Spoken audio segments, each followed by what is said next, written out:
ఆంధ్రప్రదేశ్లో జగన్ రెడ్డి అనే వ్యక్తికి సంబంధించిన పొలిటికల్ పార్టీ వచ్చే నెలలో చిత్తుగా ఓడిపోబోతున్న నేపథ్యంలో పద్మవిభూషణ్ మెగాస్టార్ చిరంజీవి గారి ఫ్యాన్స్ జగన్ రెడ్డికి ఒక వార్నింగ్ ఇష్యూ చేశారు.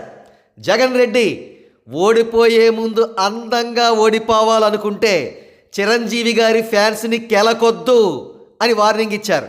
అసలు జగన్ రెడ్డికి చిరంజీవి గారి ఫ్యాన్స్ ఈ వార్నింగ్ ఇష్యూ చేయడానికి వెనక గల కథా కమామీషు ఏమిటో తెలుసుకుందాం. కన్నింగ్ ఫాక్స్కు ఉండే లక్షణాలు పుష్కలంగా కలిగిన చేగొండి హరిరామజోగయ్య గారు తాజాగా విశ్లేషణ అనే పేరుతో ఒక లేఖను వ్రాశారు. ఆ లేఖలో అసందర్భ ప్రలాపిల తాజా రాజకీయాల గురించి చర్చించకుండా చిరంజీవి గారిపై బురద జల్లారు. చిరంజీవి గారికి కాపులు అందరూ ఓట్లేసినట్టుగా మాట్లాడారు. హైదరాబాదును కేంద్రపాలిత ప్రాంతంగా చేయడం గురించి చిరంజీవి గారు పోరాడలేదని పచ్చి అబద్ధం చెప్పారు. అలాగే కేంద్ర టూరిజం శాఖ మంత్రిగా ఎటువంటి అభివృద్ధి కార్యక్రమాలు చేయలేదని పేట్రేగిపోయి ఏదేదో వాగారు.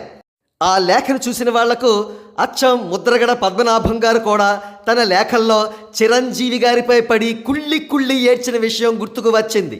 ఇంతకీ అసలు విషయం ఏమిటంటే, అటు ముద్రగడ లేఖలకు కానీ ఇటు చేగుండి లేఖలకు కానీ కంటెంట్ అందించేది జగన్ రెడ్డే.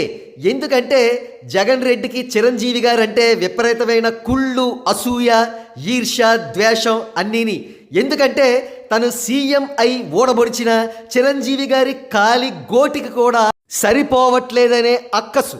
ఇప్పుడు జగన్ రెడ్డికి తత్వం బోధపడట్లేదు.